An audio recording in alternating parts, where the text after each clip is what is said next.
My dear students, আমরা তোমাদের মাধ্যমিক পরীক্ষার যে এভিটিএ টেস্ট পেপার সলভ করছিলাম সেই টেস্ট পেপার সলভের প্রায় শেষ পর্যায়ে চলে এসেছি। এরপরে আর দুটি পেজ সলভ করলে তোমাদের সম্পূর্ণ সেটটি কমপ্লিট হয়ে যাবে। আজকে বি সেকশন থেকে 933 পেজ সলভ করব। যারা আগের গুরুত্বপূর্ণ সেটগুলি দেখতে চাও অবশ্যই আমার চ্যানেলকে সাবস্ক্রাইব করার পাশাপাশি আমার চ্যানেলের প্লেলিস্ট ফলো করো।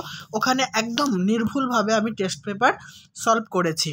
দেখো আজকে 16 নম্বর সেট, প্রথম প্রশ্ন 1.1 তোমার নাম কি হে? এখানে যার নাম জানতে চাওয়া হয়েছে তিনি আসলে, দেখে নাও, অপশন খ সব্যসাচী। 1.2 সে ভয়ানক দুর্লভ জিনিস, দুর্লভ জিনিসটি হলো অপশন ঘ পায়ের ধুলো। 1.3 সন্ধ্যা তারা দেখো হলো, সন্ধ্যা তারা হলো অপশন গ পত্রিকা। 1.4 পাবলো নেরুদা সাহিত্যে নোবেল পুরস্কার পান অপশন ঘ 1931 খ্রিস্টাব্দে। আয় আরও বেঁধে বেঁধে থাকি কবিতাটি কবির কোন কাব্যগ্রন্থের অন্তর্গত? অপশন ক জলই পাষাণ হয়ে আছে। নেক্সট 1.6 সৈয়দ আলাওল কার অনুরোধে কাব্য রচনা করেন? অপশন ক মাগন ঠাকুরের অনুরোধে। 1.7 কঙ্কাবতী ও ডমরু চরিত লিখেছিলেন? অপশন গ ত্রৈলোক্যনাথ মুখোপাধ্যায়। 1.8 আদিতে ফাউন্টেন পেনের নাম ছিল? অপশন খ রিজার্ভার পেন। 1.9 কলকাতা বিশ্ববিদ্যালয় পরিভাষা সমিতি নিযুক্ত করে?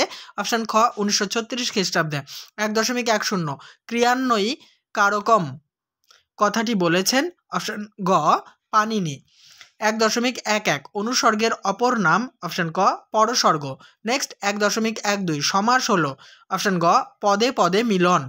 1.13 ঘরে বাইরে হলো? এটি দেখো অপশন গ অলপ দ্বন্দ্ব সমাস। 1.14 যার বা যাদের সম্পর্কে কিছু বলা হয় তাকে অপশন ক উদ্দেশ্য বলে। নেক্সট 1.15 আদেশ উপদেশ অনুরোধ নিষেধ প্রভৃতি বোঝালে হয় অনুজ্ঞাবাচক বাক্য। খ অপশনটি সঠিক। 1.16 ভাববাচ্যে প্রাধান্য থাকে? অপশন ঘ ক্রিয়ার ভাবের। নেক্সট 1.17 তার বই পড়া হয়, এটি আসলে? অপশন গ ভাববাচ্য। নেক্সট আমরা জেনে নেব এসএকিউ টাইপ প্রশ্ন উত্তর। প্রথম প্রশ্ন 2.1.1 দাগের নদের চাঁদের বয়স কত? নদের চাঁদের বয়স 30 বছর। 2.1.2 সব দিক থেকেই একই রকম, কোন কোন দিক থেকে একই রকম? অদল বদল গল্পে দুই বন্ধু অমৃত এবং ইসাব দুজনে একই স্কুলে একই ক্লাসে পড়ে। রাস্তার মোড়ে তাদের বাড়ি দুটোও মুখোমুখি। দুজনের বাবাই পেশায় চাষি, জমিও প্রায় সমান সমান। দুজনকেই সাময়িক বিপদ আপদে সুদে টাকা ধার নিতে হয়। নেক্সট 2.1.3 এ বিষয়ে সন্দেহ ছিল তপনের। কোন বিষয়ে তপনের সন্দেহ ছিল? উত্তর লেখকরা যে তপনের বাবা, ছোট মামা কিংবা মেজ কাকুর মতো সাধারণ মানুষ হন এ বিষয়ে সন্দেহ ছিল তপনের। পরের প্রশ্ন এইবার সরে পড়ো কথাটি কে কাকে বলেছেন? বহুরূপী গল্পে আলোচ্য কথাটি বাস ড্রাইভার কাশীনাথ পাগলের ছদ্মবেশী হরিদাকে বলেছিল। জেনে নেব 2.1.5 দাগের প্রশ্ন উত্তর। নইলে নিজে খাইনে, নইলে কথাটি ব্যবহারের কারণ কি? উত্তরটি দেখো পথের দাবি গল্পে গিরিশ মহাপাত্র গাঁজার কোলকে ব্যবহার করেন শুধুমাত্র যখন তার বন্ধুরা তাকে গাঁজা সেজে দিতে বলেন, তিনি নিজে খান না, তাই আলোচ্য অংশে নইলে কথাটি ব্যবহার করা হয়েছে। পরের প্রশ্ন 2.2.1 আমরা ফিরেছি দৌড়ে দৌড়ে, এখানে আমরা কারা? আয় আরও বেঁধে বেঁধে থাকি কবিতার অন্তর্গত আলোচ্য অংশটিতে আমরা হলেন হতদরিদ্র, অত্যাচারিত, নিপীড়িত, অসহায় সহায় সম্বলহীন সাধারণ মানুষ। 2.2.2 আমি চলে গেলাম দূরে দূরে, এখানে দূর কথাটি কি অর্থে ব্যবহৃত? অশোকী একজন কবিতায় কথক তার প্রিয়তমাকে ছেড়ে বহু দূরে চলে গিয়েছিলেন, এখানে দূর কথাটি বহু দূরকে বোঝাতেই ব্যবহৃত হয়েছে। জেনে নেব নেক্সট প্রশ্ন উত্তর। দেখো সভ্যতার শেষ পুণ্যবাণী, পুণ্যবাণীটি কি? সভ্যতার শেষ পুণ্যবাণীটি হলো ক্ষমা করো। 2.2.4 ছদ্মবেশী অম্বুরাশি সুতা উত্তরীলা। অম্বুরাশি সুতাকে অভিষেক কবিতায় ছদ্মবেশী অম্বুরাশি সুতা হলেন ইন্দ্রজিতের ধাত্রীমাতার রূপধারী দেবী লক্ষ্মী। নেক্সট প্রশ্ন প্রলয় উল্লাস কবিতাটি কোন কাব্যগ্রন্থ থেকে নেওয়া হয়েছে? প্রলয় উল্লাস কবিতাটি কাজী নজরুল ইসলামের অগ্নিবীণা কাব্যগ্রন্থ থেকে নেওয়া হয়েছে। 2.3.1 এটা প্রবন্ধ থেকে প্রশ্ন। কারণ তাদের নূতন করে শিখতে হচ্ছে। তাদের কেন নূতন করে শিখতে হচ্ছে? বাংলা ভাষায় বিজ্ঞান প্রবন্ধে লেখক জানিয়েছেন, আমাদের সরকার রাজকার্যে ক্রমেই দেশি পরিভাষা ব্যবহার করছেন, তাই অনেকেই মুশকিলে পড়ছেন, জন্য তাদের নতুন করে শিখতে হচ্ছে। নেক্সট প্রশ্ন 2.3.2, অবিখ্যাত লেখকের বৈজ্ঞানিক রচনা প্রকাশের পূর্বে সম্পাদকের কি করা উচিত? অবিখ্যাত লেখকের বৈজ্ঞানিক রচনা প্রকাশের পূর্বে সম্পাদকের উচিত কোনো অভিজ্ঞ লোককে দিয়ে যাচাই করে নেওয়া। 2.3.3, বাবুকুইল ডাইভার্স কথাটি কে কেন বলতেন? উত্তর, লর্ড কার্জন বাঙালি সাংবাদিকদের গরম গরম ইংরেজি বলা দেখে তাদের বাবুকুইল ডাইভার্স বলতেন।